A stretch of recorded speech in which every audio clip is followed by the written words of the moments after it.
Good evening and welcome to the Catalan Cymru revision sessions. This session will focus on A-level politics and will be presented by me, Andrew Morel, from Ysgol Uwchradd Llanidloes High School. The session will last around 45 minutes, where I'll go through some of the relevant subject content. If you've got any questions at all during the session, please post the questions in the Q&A function in the top right-hand side of the screen, and I'll endeavour to answer as many as possible at the end, if indeed there are any questions.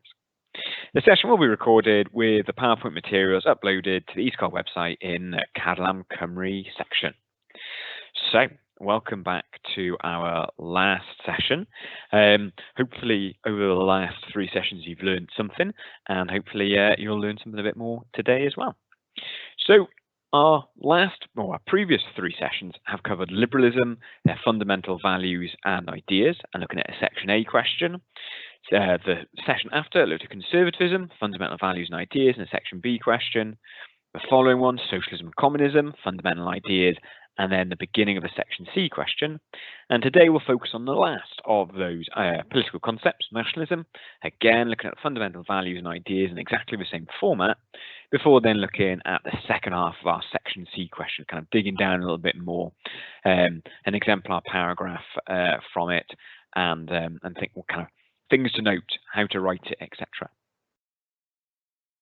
So we'll look at nationalism, we'll focus on its fundamental values and ideas for about 35-40 minutes, and then we'll have about 5 minutes for questions and answers at the end, if you've got any. So this is what we did in that first week. We looked at the liberalism and its content and ideas, so fundamental ideas and values. Following week, we did exactly the same, but for conservatism. Last week, we did the same, but for socialism and communism. And then this week, we're going to be doing the same thing for nationalism. So we're going to look at civic and ethno-cultural nationalism. We won't look at liberal and conservative nationalism, but we'll look at identity politics, nation-state, sovereignty, patriotism, organic community, and xenophobia. All to build up an idea then of what it is that nationalism is, which will help you then with these other sections of the specification here. By understanding those fundamental values and ideas, those other bits become a lot clearer and a lot easier to deal with.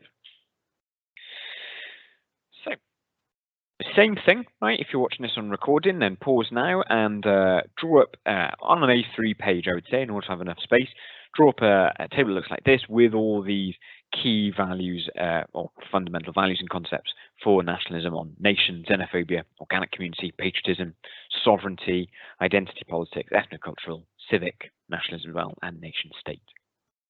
And so we'll do the same as we've done in previous times. What we'll do is we'll look at the definition of each. So in each box, then you can define what nation is, what xenophobia is, etc. Before then, we will do as it says here, connect them up with arrows, writing on their arrows what the link is, in order to better understand the links between this, which, as I keep saying, pulls this together, helps solidify it in your mind. So let's jump straight in with our first key concept, which is nation. Now, there are several rival concepts of what nation is, but nonetheless, all of them agree that the nation is made up of a blend of cultural, psychological, and political factors. Psychological, that feeling of being part of a nation. Political, maybe some of the institutions behind it. Cultural, maybe a shared way of living. The disagreement just seems to occur as to which factor is more significant. So what is a nation? Well, belonging to a nation means being a people, whether that's being the Albanian people, whether that's being the Panamanian people, or the Seychellois people, as the 3 flags in front of us are, who share then particular characteristics like language, culture, value, tradition, history, religion, may even just be geography as well. Some nations are just pulled together because of geography. Our definition of nation, or a kind of summary of what it is in order to put in that box, is all concepts of nation agree that there is a makeup of a blend of cultural, psychological, and political factors. So all of these things factor into what the nation is. Secondly then, sovereignty. Well, an important step in the development of this bigger concept of nationalism occurred when the idea of a national community or nation merged with the idea of people's sovereignty. And it's claimed that this first occurred during the French Revolution and inspired by this man pictured on the right here, Jean-Jacques Rousseau, who lived between 1712 and 1778. It's not quite long enough to see the French Revolution himself, but a massive influence behind the Enlightenment thinking, which sparked the French Revolution. And hopefully, as you've seen, as you've looked at these other ideologies or these other political concepts, as you've been studying, began that process of introducing liberalism and then a reactionary conservatism, etc. Rousseau argued that sovereignty, and that is the ultimate political power, should lie in the hands of an all-powerful king. Sorry, should not lie in the hands of an all-powerful king, which was usual across extensive parts of Europe at the time. If you looked at France, if you looked at Britain, if you looked at Prussia, if you looked at Russia, if you looked at Italy, right? Power, sovereignty, that ultimate political power lay in the hands of a king or indeed a queen sometimes as well. Apologies. Instead, Rousseau said that this ultimate political power, sovereignty, should lie in the hands of a community of people united by a common culture. And the process then of governing should be based on the common will of this community. This community, sharing a common culture, have agreed to the general will that sovereignty should control them. So during the French Revolution, these arguments gained traction with revolutionaries, claiming that the people of France were all citizens who possessed basic rights. They weren't just subjects of the king, of the monarch, but they possessed basic rights. And that consequently, sovereignty should lie in their hands as members of the nation, and thus general will would apply. Then is the principle of absolute or unrestricted power expressed either as unchallengeable legal authority or unquestionable political power. Unchallengeable legal authority is a thing that is acceptable. It is a result of a general will. People have decided and accepted that they have legal authority.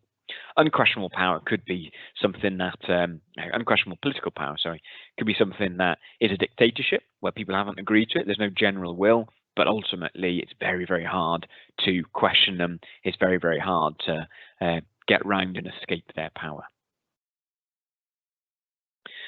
So that's our second fundamental value and idea of nationalism, sovereignty. Now the next one, nation-state, essentially combines those previous two. Nation, a group of people who identify themselves as one. State, a geographical area of clear boundaries that possesses sovereignty. Therefore, a nation-state, a fusion of the two. A nation of people who rule themselves in their own sovereign territory. And it's usually a product of what we call national self-determination, where they have decided for themselves that they want that state, that government to control that community. And this isn't always the case, right? Unsurprisingly, this isn't always the case. In 1808, France saw the state expand far beyond what people consider to be the nation of France. If we look at this picture in the top right-hand corner here, under Napoleon by 1808, we can see the extent to which France was a state, right? All those blue areas are part of the French state. But those people in Italy, those people in present-day Germany and present-day Poland, they wouldn't have considered themselves in a million years to be French. And also there's the flip side as well, right? Sometimes nation-state doesn't exist because until early 1990, the German nation was divided into two separate states, East and West Germany. Those who considered themselves to be German weren't all part of the same state because you had some in West Germany and some in East Germany, two completely different states. So nation-state is that fusion between nation, that concept of people identifying themselves as one group, and state, that geographically bound area that's got sovereignty, that's got ultimate political power. Now, liberal nationalists support the idea of the nation-state, and they do so because they apply the idea of individual rights to the nation, right? If individuals should have rights, so should a nation. They are entitled to determine their own destiny. And taking a rational approach to nationhood, which is based on a shared vision of an individual's duty to observe given laws and in turn receive legal privileges. If we are able to rationalize for ourselves, then collectively, in terms of our nation, we should be able to rationalize as well. And thus, it is absolutely fine. This idea that people should control their own nation rather than be governed by a king, it absolutely makes sense. And such ideas were born out of the liberal ideology of Jean-Jacques Rousseau, the father of what we call liberal nationalism. Hence why you might have, as part of your college or your school course, you might have heard about Jean-Jacques Rousseau under liberalism as well as nationalism. In summary, the nation state is a sovereign political association within which citizenship and nationality overlap. By being a citizen of Britain, you're also British, or by being a citizen of Germany, you're also German, etc. So that is our second fundamental value and idea. Sorry, our third. God, I can't count. Our next one is xenophobia. Now, xenophobia is all to do with where a nation exists, their forms an us. And whether that's imagined, right, as Ben Anderson in 1983 would say, or genuinely felt, there is that common bond. The us of being British, the us of being Welsh, the us of being German, or the us of being Italian, etc.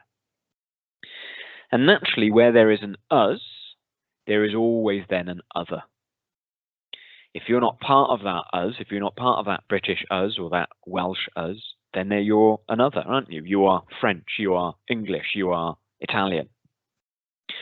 And then the hatred or the fear or even the lack of trust, it doesn't have to be as much as a hatred, but just a lack of trust towards that other becomes xenophobia. And this can be done through things like persecution. At its very, very worst, you see genocides and things like that. That's its very, very worst is xenophobia. But it can also be through crime, right? Focusing robberies on a certain ethnic community, or even exclusion, or even through the use of language. And it's done to protect the nations from outsiders, supposedly. All these things, right? The use of language, speaking in a certain language, or using certain terms can be done to protect the nation from outsiders, supposedly, right? To keep that common bond. But that in turn can be xenophobia because that is showing a lack of trust towards the other. And it can be also used to help shape the national identity in the first place. You've got two things, haven't you? You've got the other and the us. By classifying what the other is, you bind that us together without needing to classify what that us is. We don't need to say what makes us British. We just need to say what doesn't make us anything else, possibly. It's how some nationalists have gone about using this.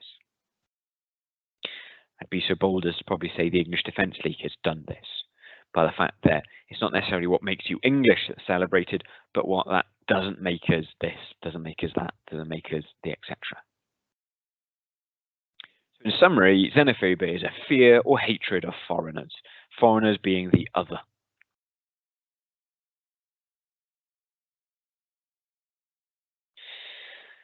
Next fundamental value is organic community. So although nationalism may disagree about the defining features of the nation, they are unified in their belief that nations are organic communities. Humankind, then, in other words, is naturally divided into a collection of nations, each possessing a distinctive character and a separate identity. There should be a separate identity. Organic implies this natural growth. And so they're saying that nations have naturally grown. They haven't just been created, they've been naturally grown.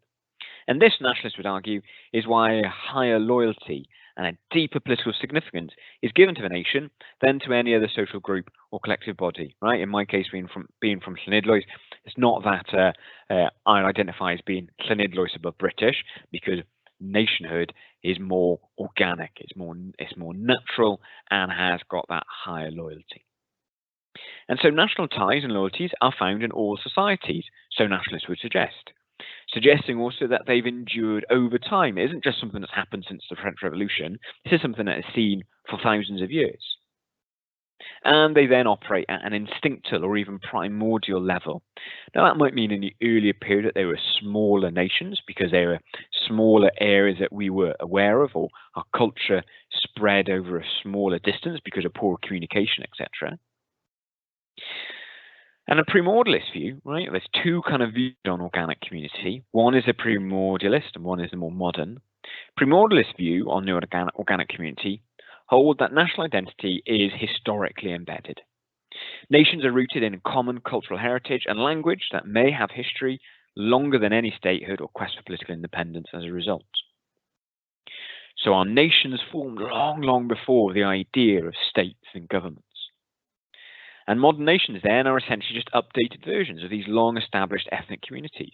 These long-established communities that meant we had a affinity, a cultural similarity with other people that were around us. Whilst in contrast, a more modernist approach suggests that national identity has happened in response to technological developments. For example, the advent of capitalism and mass communication. It's been in mass communication, radio, TV, even print, as Benedict Anderson would suggest, print media as well. That has allowed the people who've got a culture to share that culture more widely, to make people aware of that culture. And so the ideas that nations are imagined and not organic have been seized upon by critics of nationalism. They suggested that mass communication has imagined a community rather than actually being something that's deeply rooted, instinctive, primordial as well. So in summary, organic community, nations are natural divisions with each possessing distinctive character and identity. And the key word there is natural. Nations are natural. Okay, good. There's another one. Our next one is patriotism. Now, patriotism, from the Latin patria, meaning fatherland, is literally a love of one's country. It's a kind of a psychological, it's like a heart over a head thing, a psychological attachment to one's country. Your heart tells you you're Welsh or British or European or Italian or whatever it is. And the term nationalism and patriotism are often confused. People often confuse the two. Patriotism provides the effective base for nationalist belief in the nation and so underpins nationalism. That's the key difference. Patriotism underpins nationalism. It's difficult to conceive of a national group demanding, say, political independence without pressing for at least some measure of patriotic loyalty or national conscience. It'd be very hard to conceive of an idea of Yes Cymru pushing for an independent Wales without that feeling, that psychological attachment to being Welsh in the first place. But then flip it on the head, right? Not all patriots are nationalists. And what I mean by this is demonstrating the pictures to the right here. Yes Cymru believes firmly in an independent Wales. And so they are nationalists because they want a separate and individual nation for Wales. The top picture is someone who's clearly very patriotic, right? Flying the flag of Wales. But it doesn't necessarily mean that that person, that patriotic Welsh person flying the flag of Wales, wants to see an independent Wales, wants to see its own separate state that is Wales, because there's two separate things. One is about that psychological attachment to the nation, patriotism. The other, nationalism, is about wanting a separate political state that is Wales. So not all those who identify with or even love their nation see the means through which political demands can be articulated. They don't necessarily think because they love Wales, or because they love Britain, or because they love Italy, that they want then a separate Welsh, British, Italian nation, etc. So patriotism, in summary, is a psychological and emotional attachment to one's nation. That love, that heart over the head almost. Okay, so our next one, identity politics. What do we mean by identity politics? Well, identity politics seeks to reshape a group's identity through what amounts to a process of cultural assertion backed by political manipulation sometimes. And it reflects two core beliefs. Firstly, it reflects group marginalization, which can occur through the dominant groups developing stereotypes that structure how marginalized groups see themselves and are seen by others. And this can create a sense of shame. By identifying that group as something different, it is about identity politics. It's about establishing their identity as something different. Inferiority is also seen here. Right? Inferiority can be challenged by reshaping identity to give the group concerned a sense of pride and self-respect. Right? For example, gay pride. And embracing and proclaiming a positive social identity is thus an act of defiance or liberation, right? Gay pride, an act of liberation, right? We are free to be who we want to be. In reference then to nationalism, thus nations will use identity politics to prevent the rise of nationalism within what is already considered to be a nation state. For some examples, right? For example, Turkey and the Kurdish people. Many Kurdish people live within Turkey, but they almost try and reduce that feeling of that identity politics of being Kurdish in order to prevent a rise of Kurdish nationalism. But it can also be used as a way to build up nationalist feeling by creating an identity politics around being Italian. Say in the early 1900s, they tried to build that nationalist feeling. So identity politics is political institutions, organizations, and causes that are based on a sense of collective identity, based on that identity of being one.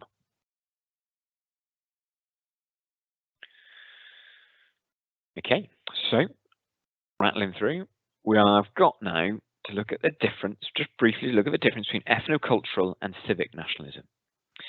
And the distinction between these two, between civic and ethno-cultural nationalism, was introduced by a man called Hans Kohn, who lived from 1891 to 1971. And he introduced it in order to analyze and describe different types of nationalism. And the crux of the distinction, right, the very basis of that distinction between the two, lies in the nation's origins and specifically what qualifies people for membership of that national community and brings people together, which provides the foundation then for their collective identity. And as a result, as we'll see in a minute, many believe ethno-cultural nationalism is exclusive, while civic nationalism is more inclusive. And hopefully you'll kind of see that as we look at these two now in a second. So ethno-cultural nationalism. Well, let's just pause briefly and see where the word ethno comes from. Well, ethno refers to ethnicity, right? A term which is often used instead of race today, but includes more social factors like sharing a common and distinctive culture, religion, language, and history. So ethno-cultural nationalism then is associated with the belief that a person's identity forms the basis for belonging to a particular nation.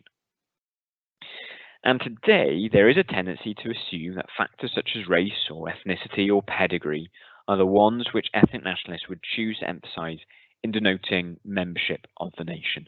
That might be being white. That might be being ethnically Celtic. And this tradition is associated with the ideas of the 18th century German philosopher Joseph Herder. He emphasized the cultural aspects such as folklore, traditions, and arts, but mostly language and the unique viewpoint on the world which it presents, and which forms the premise of a nation. And so ethno-cultural nationalism is closely tied with things like language, with religion, with how people identify in terms of an ethnicity or race. And those aren't really things you can change. Yes, you can learn a new language, absolutely, but you can't change your biological distinction. You can't change which ethnicity you believe yourself to be part of, or at least it's quite hard. And so that is why political scientists would suggest that ethno-cultural nationalism is more exclusive, because it's not as welcoming in as other forms of nationalism to people who haven't originally been from that nation. Ethno-cultural nationalism emphasis is placed on ethnic and cultural distinctiveness and a wish to maintain it. A wish to maintain the distinction of being from that ethno-cultural nation. Civic nationalism, right, refers more, in the Welshman Richard Price's view, neither land nor place of birth is important in defining nationhood, but rather the community of people who, most crucially here, choose to live together, and specifically the government, law, and constitution, which form the framework for living in that community. You make a choice to be part of that nation because of the government it offers, because of the laws that help protect you or not, because of the constitution which helps guarantee you rights. And so it is these civic institutions which bind and sustain a nation, not territory or identity. And this is best exemplified in the United States, right? The United States of America, who claim national identity is less important than the people's pride in the political institutions of the state, pride in the Constitution and their constitutional rights, etc. And in order to be a member of this kind of nationalism, it requires simply a commitment to these values in order to become part of the nation. So a commitment to democracy, for example. And so that is why political scientists suggest it's more inclusive, because it's easier to shift allegiances between different ways of running a country, between different governmental ideas, than it is to change your language or your history or your culture or even your biological ethnicity, etc. So civic nationalism places as much emphasis on political loyalty as it does on cultural unity.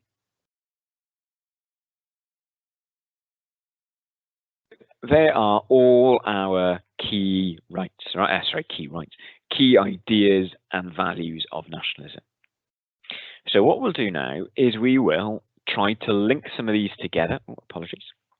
We shall try and link some of these together in order to really pull these together and bind them in our minds, right? The more links we can do, the closer, the more likely is that we're going to stick with these in our minds, right? So let's start with xenophobia to nation, right? Xenophobia exists if you're not a member of that nation.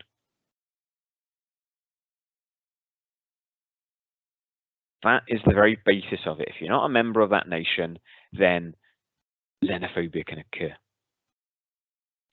Let's link another one to nation. Let's link ethno-cultural up to nation as well.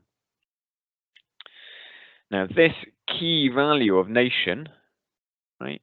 Key value is central to ethno-cultural nationalism.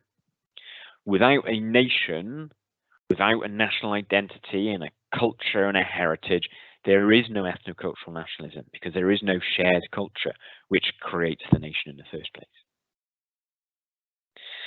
Ethno-nationalism also consistently emphasizes and plays on identity politics.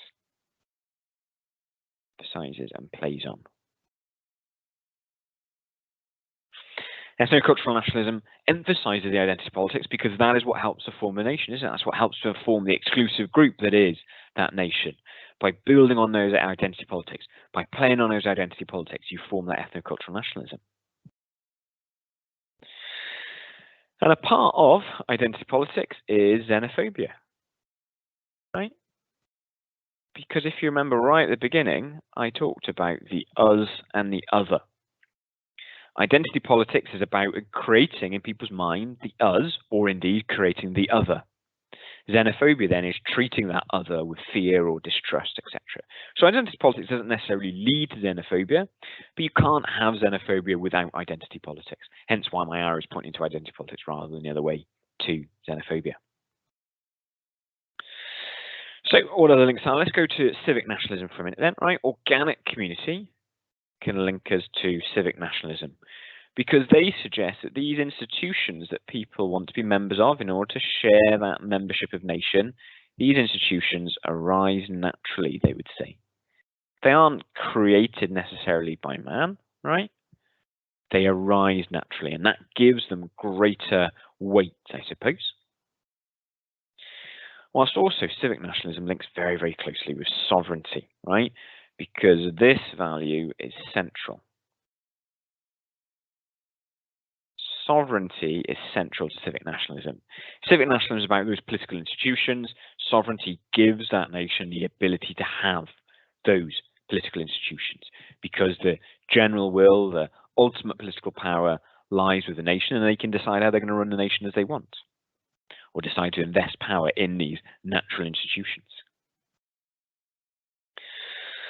Okay, so what else have we got? Let's go something down here. Let's go patriotism to sovereignty. Now, patriotism often leads to demands for this. Patriotism often leads to demands for a new nation, a sovereign nation. It doesn't always, as we described earlier, right? Being a proud Welsh person doesn't necessarily mean that you want an independent Wales. But to want an independent Wales, the vast majority of those people are proud Welsh people. So again, hence why the arrow is going to sovereignty, because patriotism helps to create that demand for sovereignty, but sovereignty doesn't necessarily create patriotism. Can do sometimes, but not always. And also, patriotism to organic community, right? Patria or father is kind of giving that natural element, isn't it? Patri, right, as we said in Latin, being father, right, makes it more natural and backs up this idea of organic community, that these are natural things that have occurred, that have sprung up over years and years and years, millennia even. Now I'll just get rid of all the ink and then start again with some other links so we've got a bit more space to see them. Oh, sorry, apologies. So patriotism to nation we can call another link, right? Because it can't exist without it. If nation, right, is about that sense of community and together and belief that we share something in common, then that nation doesn't come without patriotism, without that belief in the value of that language, that culture, that heritage, that history. Furthermore, nation and nation state, right, you can go together.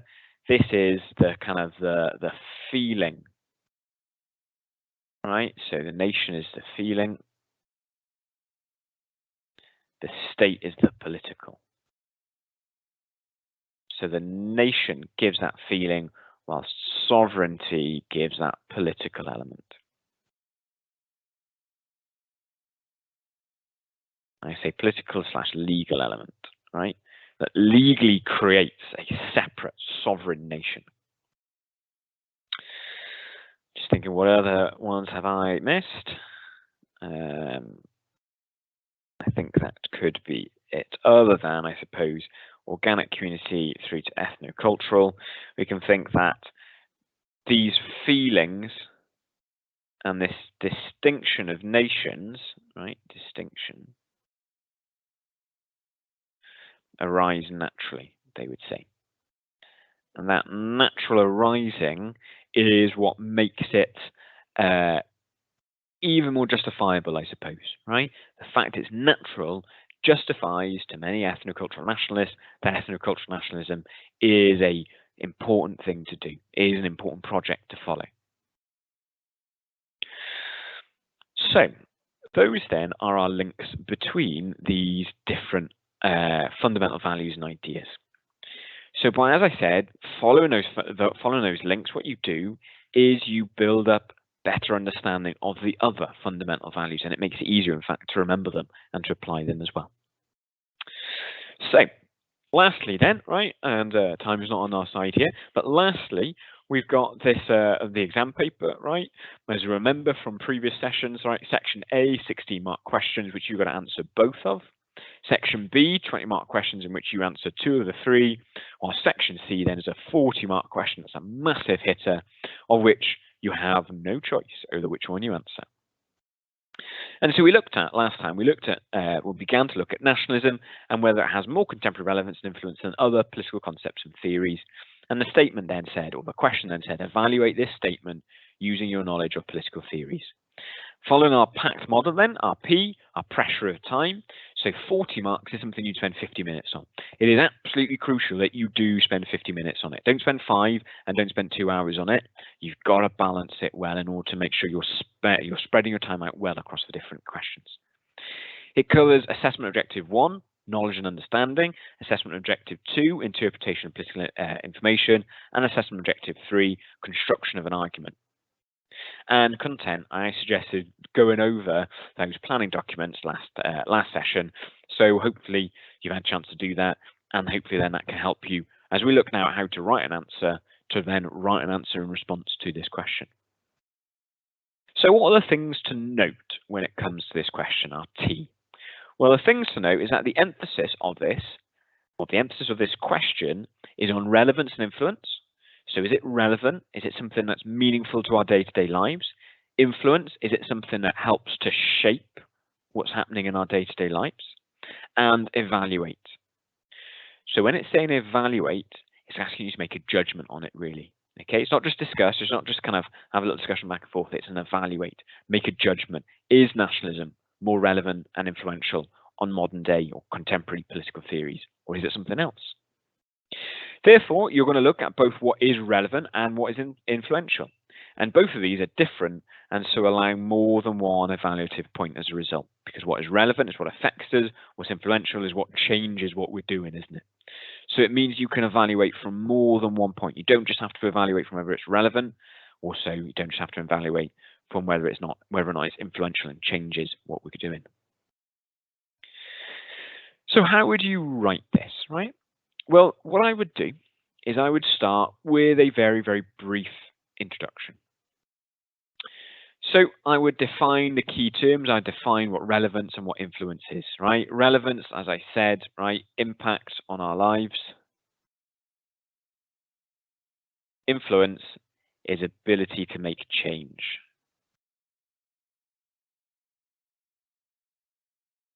So you are then showing the examiner, you know what it is you're going to focus on throughout this. And then because, as I said last lesson, or last session, not lesson, as I said last session, because this is a 40-mark question, and because it says, as the question states, right, more relevance and influence than any other, or than other political concepts and theories, you are going to have to look at all four. And every time you do a section C question, every 40-mark question, you have to look at all four of these concepts.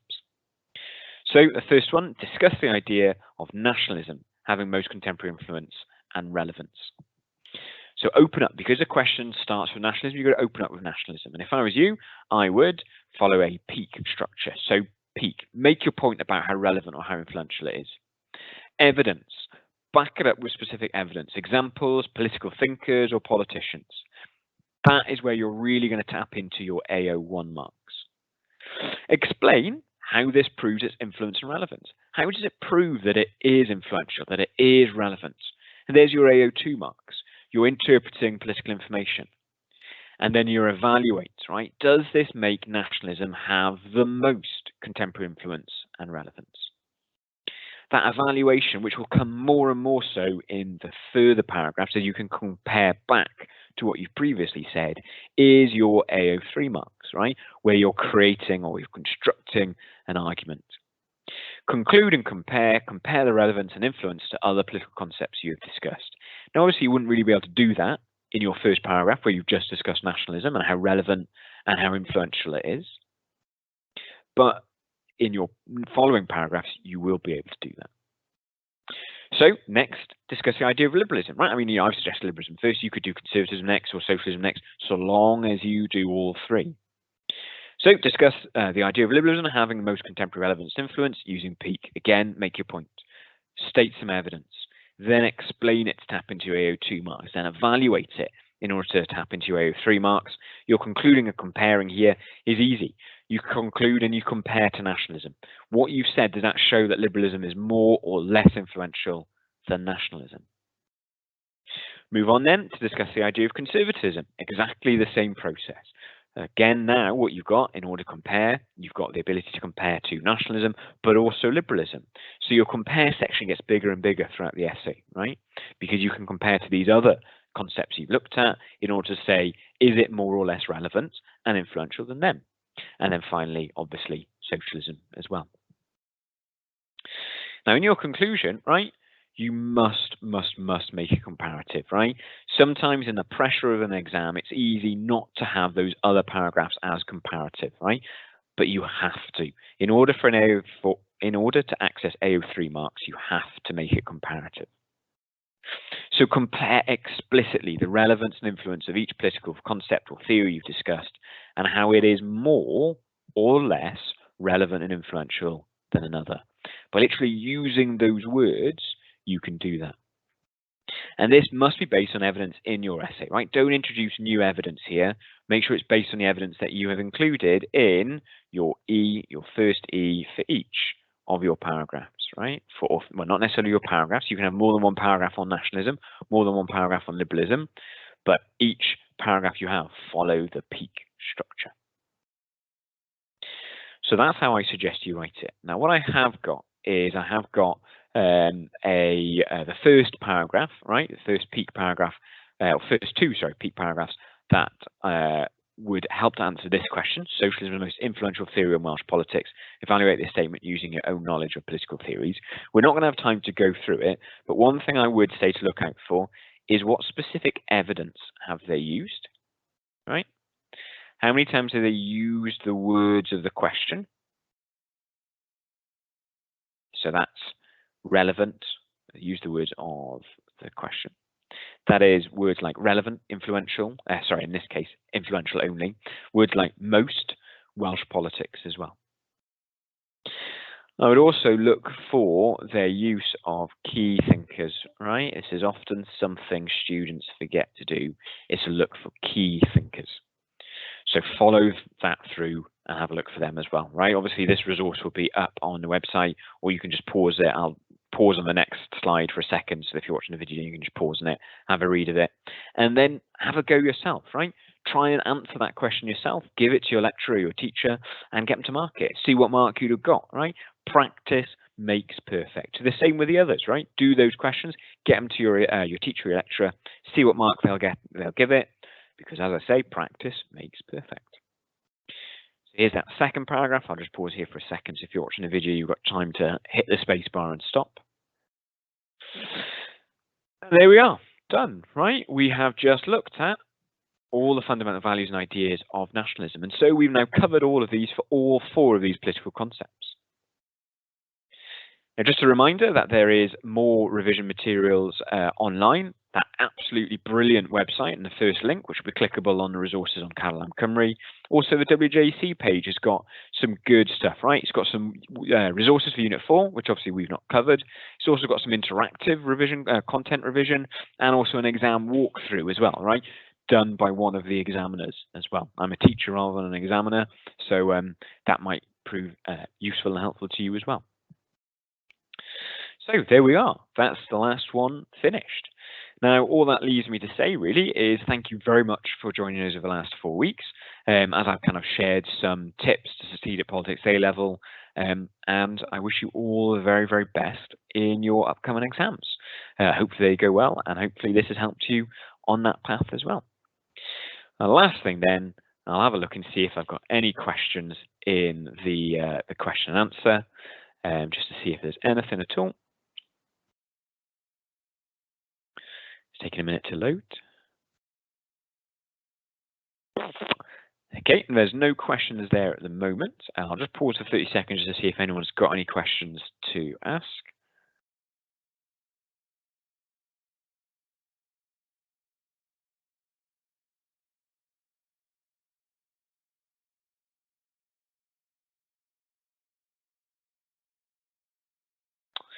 Okay, it seems like there are no questions at all. Well, as I said, all the very, very best of luck, and I hope this has been helpful. Enjoy the rest of your evening. Ta-ra.